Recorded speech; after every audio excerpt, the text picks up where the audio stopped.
કે ભુજમાં તો કે ભુજમાં અરે ઈ રેડી માણા તો ઈ કે તમે ઈ કે જુનાગઢમાં ફલાણા ભાઈને ઓળખો કે લે ઈ તો ઈ કે અમારા માસાના માસીનો દીકરો થાય. છોકરાનો મગજ ગયો ભાઈ જેની હગાઈ કરવા આવ્યા એની વાત કરો ને બીજી પંચાયતમાં હું કામ પડો છો.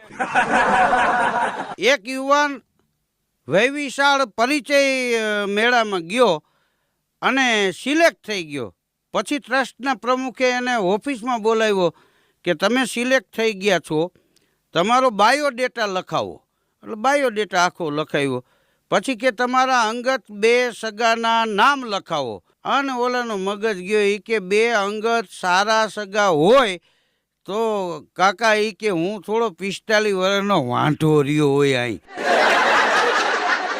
તમારે ઈ કે મારી આરે દીકરીના લગ્ન કરાવવાના છે કે અમારા અંગત હગા આરે? હા, ઊભો થઈ ગયો. ઓલા કે ભાઈ હૈશે હું ઈ કે હૈશે